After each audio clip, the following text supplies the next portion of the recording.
Hi Fashion One. I wanted to make a video for you guys to explain the project that you're going to be working on over the next about a week and a half.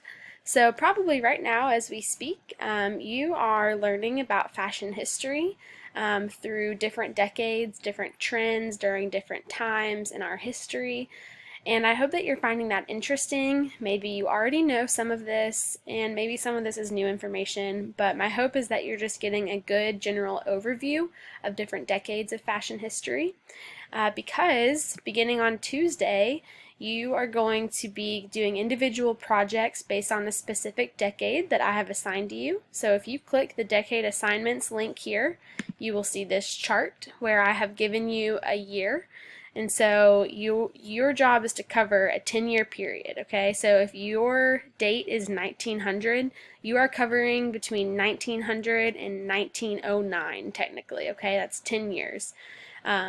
So that way each person, and there's probably one or two people with the same decades since our class is so big, but you're really going to become an expert on that specific decade that I have assigned you, okay? So it's going to look very different for all of you, but because this is different than what I normally do for this unit, since we're not meeting together, I'm having you do a 3D project still because I like to do hands-on activities and I really enjoy seeing what you all come up with because you're so creative and you're very inspiring, and so you'll still get to do a 3D project. It's just going to be different than what I do in the past. So with that said, I do not have an example to show you, but I'm hoping to just kind of talk about this project on this video I'm recording so that you can understand some of my expectations and I can just further elaborate on what I'm hoping to see from this project. So if you want to follow along with me, I'm just going to kind of talk through this document. This is the project overview, the 3D Fashion History Project, and I believe I have that here. Okay. So the first thing I want to tell you is that I am going to extend this out longer than what this original document says. So your job will just be on Canvas to look at the bullet points I list. I'll just kind of give you like recommended steps to work on each day, okay? So you are going to be creating a 3D visual display to illustrate the fashion of the decades that I have assigned to you. Okay, so instead of doing just like a plain PowerPoint presentation, a 3D presentation is going to just give you a chance to express your creativity and get a little bit creative and hopefully just give you a chance to do some hands-on activities. And with that said, I really would encourage you to just use what you have at home.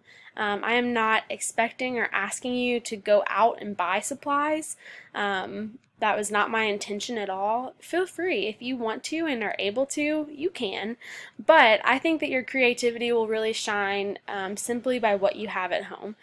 So I will give you the option how you choose to present this 3D medium, whether it's a shoebox or maybe just like a cereal box. I don't know about you, but my family is going through a ton of like food boxes right now, whether it's like frozen pizza box or cereal box or shoe boxes, because let's be honest, I'm doing some shopping online right now. Anyways, so you pick your mode, how you're going to present that. I would encourage you, your first step to just be maybe start collecting a little pile of materials you think you could use. Glue sticks, colored pencils, markers, newspaper, shoe boxes, you name it, fabric scraps that maybe you've collected. Okay, so just start brainstorming right now. Okay. So you're going to be creating a scene from your decade that I've assigned to you. And then below, you're going to see all of the things I would like for you to include. So probably what I'm going to do on Canvas each day is tell you, okay, today you should be working on numbers 1 and number 2, just to kind of help you break it up into small segments. I really do want to give you plenty of time.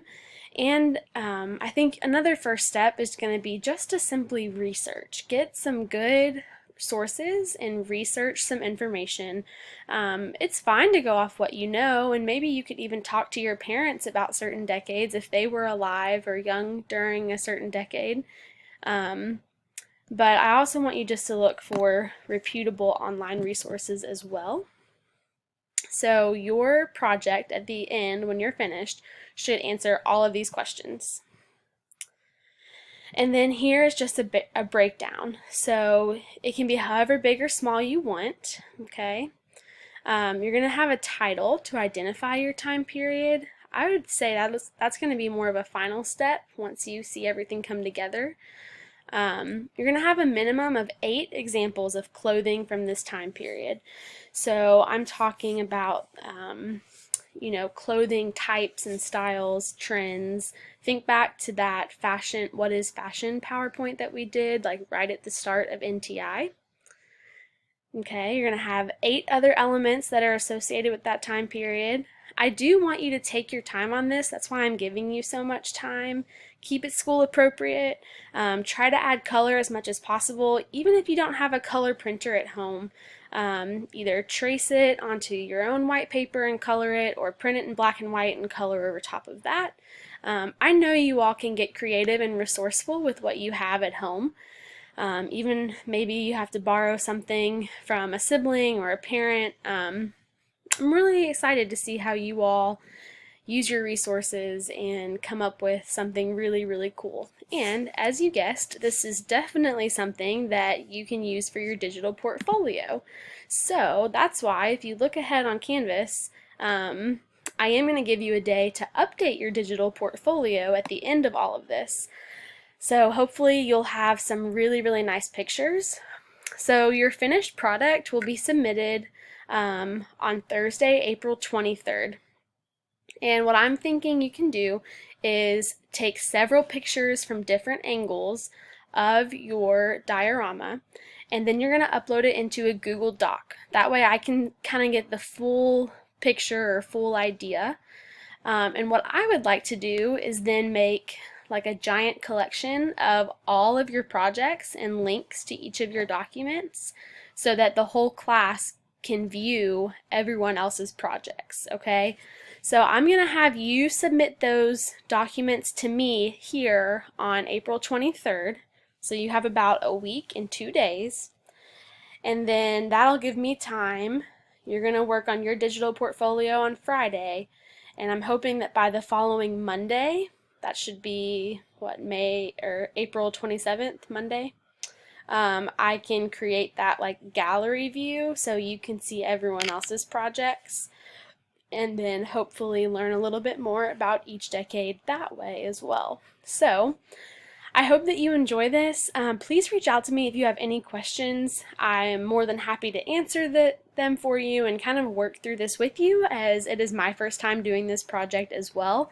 But I'm really excited. Sometimes doing something new, even for me, just is nice and refreshing and exciting. So I hope you feel the same way. I hope this gives you a chance to maybe step away from your computer, work with your hands on something, and just really think creatively. So can't wait to see what you come up with. You all are so inspiring. I've been so impressed by this class in particular so far with NTI. So keep up the good work. I miss you so much, like more than you know. And I hope to hear from you if you have any questions. All right, guys, take care. Bye.